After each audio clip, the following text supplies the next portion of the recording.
কৃষ্ণ কৃষ্ণ বোলে জয় হৰি বলা গছৰ শিপাত প্ৰভুৰ কৃপাত বোলে জয় ৰাম বলা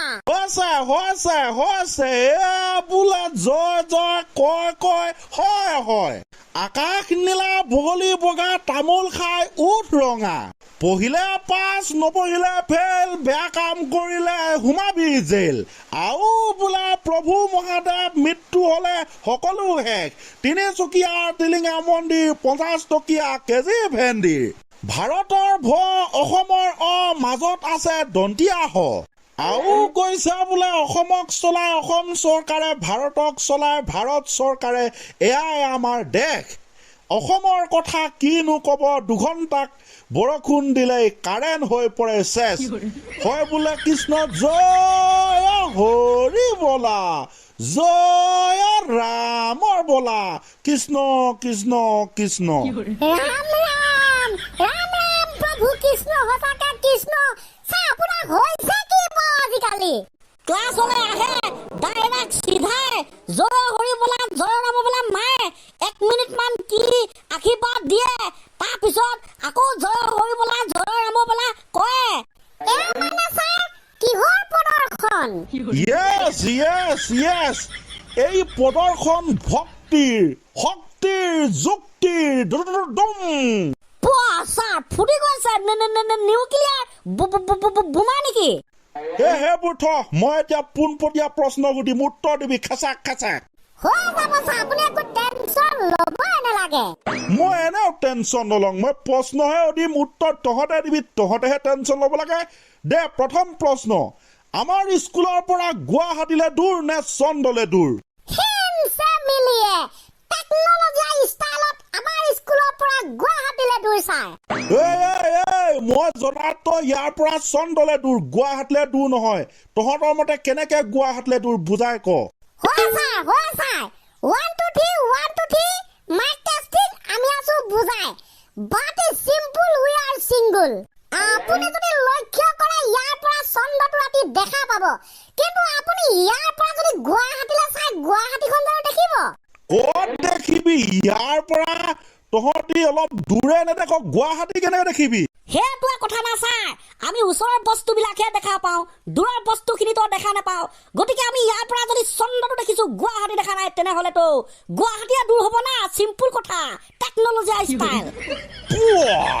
কি বাত হে তাৰ মানে ভেৰি ডেঞ্জাৰাছ আচ্ছা মই মানি লৈছো দিছ ইজ অকে এতিয়া তহঁতে ক 2 নম্বৰ প্ৰশ্ন অসমত ইমান বেছি বানপানী হয় কিয় ছাৰ অসমত বানপানী বহুত হয় কাৰণ বানপানীৰ কোনো মাক বাপেক নাই বানপানী তাৰ মা দেউতা অসমত বেছিকে হয় একো ৰিলেটেডে নাই কথাবোৰ আপুনি কথাটো বুজা নাই বানপানী যিহেতু মাক বাপেক নাই মাক বাপেক থকা হেঁতেনহে বানপানী ক'লেহেঁতেন বোলে ক'লেও নেযাবি ঘৰতে থাক গতিকে বানপানীৰ কোনো বাধা বিঘ্ন নাই সেইবাবে বানপানীয়ে অলতলকে ঘূৰি ফুৰে অসমৰ লগত কিবা বন্ধুত্ব আছে নে কিবা শত্ৰুত্ব আছে নে একো ধৰিব নোৱাৰি চিধা প্ৰতি বছৰ আহি অসমত থিতাপি লৈ যাৰ বাবে বানপানী অসমৰ চিৰস্থায়ী সমস্যা বাপেকে উত্তৰ কি দিছ মই যে একো ধৰিব পৰা নাই কি হৈছে বানপানী অসম বানপানীৰ মাক বাপেক অলতলকে ঘূৰি ফুৰা ৱা কি সুন্দৰ নহয় নে ছাৰ একদম হয় নহয় বুলি কবই নোৱাৰি অকে 3 নম্বৰ প্ৰশ্ন পঞ্চায়ত নিৰ্বাচনত এটাও ভোট নোপোৱা অসমৰ প্ৰথম গৰাকী প্ৰাৰ্থীৰ নাম কি ছাৰ হেতু কোনটো জক প্ৰাৰ্থীজনৰ নাম আছিল ৰেজাবুল হক বেচেৰা কপাল ফুটা 2025 চন অৰ্থাৎ এইবাৰ পঞ্চায়ত নিৰ্বাচনৰ কথা ৰেজাবুল হক নামৰ ডাঙৰীয়া পঞ্চায়ত নিৰ্বাচনত উঠিছিলে ৱাৰ্ড মেম্বাৰ নে কি কিন্তু তেখেতৰ লগত ঘটিল জিতি আপোন মানুহে এটাও ভোট নিদিলে বাৰু আপোন মানুহৰ কথা বাদ দিয়ক পৰিয়ালৰ মাকেও ৰাজাবুল হকক ভোট নিদিলে বাদ দেহে আপোন মানুহৰ কথা বাদ দেহে মাতৃৰ কথা পুতেকৰ লগত কিবা দুশ্মনো থাকিব পাৰে আটাইতকৈ ডাঙৰ কথাটো হ'ল নিজে নিজক ভোট নিদি বাপেকে ৰাজাবুল হকে দি দিলে বেলেগক কেটেক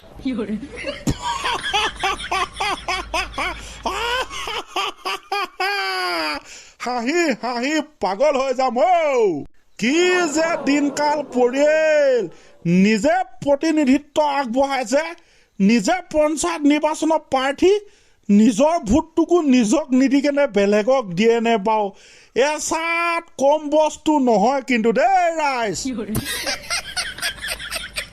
সঁচাকে কমটি বস্তু নহয় এজন তাকে এইয়া টেকনলজি ষ্টাইলত আমাৰ বাপুকনক অকণমান দেখাই দিওঁ ৰাইজক চাওক এয়া দেই এটা ভোটো নাই পঞ্চায়ত নিৰ্বাচনত এজন প্ৰাৰ্থীয়ে লাভ নকৰিলে এটাও ভোট প্ৰাৰ্থীজনৰ মাতৃও ভোট দিলে প্ৰতিদ্বন্দ্বী প্ৰাৰ্থীকহে কেনে লাগিলে গাইছ ভাল লাগিল নে হাঁহক এনজয় কৰক ফূৰ্তি কৰক জীৱনী দুদিনীয়া তথাপিও কিন্তু আমি 28 দিনৰ বাবে মোবাইল ৰিচাৰ্জ কৰোঁ হয় নাই ইয়াকে কয় কনফিডেন্স অভাৰ কনফিডেন্স খেদে ৰাম ৰাম ছাৰ সঁচা কথা ক'লে মাষ্টৰ মানুহে মিছা কথা কয় নেকি কেতিয়াবা ক'ব পাৰে বিপদে আপদে কিন্তু নৰ্মেলি সদায় সঁচা কথাই কোৱা হয় আচ্ছা লাষ্ট প্ৰশ্ন আজি দেই সোধক মানে সুধিমেই নিজৰ পত্নী বেয়া আনৰ পত্নী ভাল কথাষাৰ কোনে কৈছিল কৃষ্ণ আমাৰ পত্নীও নাই গাৰ্লফ্ৰেণ্ডো নাই আমি নাজানো দেই ছাৰ হে প্ৰভু হে হৰি ৰাম কৃষ্ণ জগন্নাথ প্ৰেমানন্দী নিজৰ পত্নী বেয়া আনৰ পত্নী ভাল কথাষাৰ কোনে কৈছিল সেইসকল পুৰুষে হাজবেণ্ডে কয় যিসকলে কয় সেইসকলক ভিডিঅ'টো শ্বেয়াৰ কৰি দিয়ক বছ হয় নাই কোনোবাইতো কয় আমি শুনিছো নকলে মনে মনে ভাবে কি যে হ'ব আমাৰ সদৌ অসম পুৰুষ সন্থাবিলাকৰ উপায় নাই আৰু গাইছ কি কবি আজিকালি কোনো কোনচা নহয় যাতে এনেকুৱা হ'ব নালাগে আমি তাকেই বিচাৰো ৰাইট ছাৰ নিজৰ পত্নী ভাল আনৰ পত্নীতকৈ সেই কথাটো আপোনালোকে থিৰাং কৰি আজি ভিডিঅ'টো ক্ল'জ কৰি দিয়ক সেইটোৱে বিচাৰো আমি বেলেগৰো ভাল নিজৰো ভাল সেইটো হ'ব লাগে নিজৰ বেয়া বেলেগৰ ভাল নহয় okay guys tata bye bye let's go bye bye and bye bye খেদাক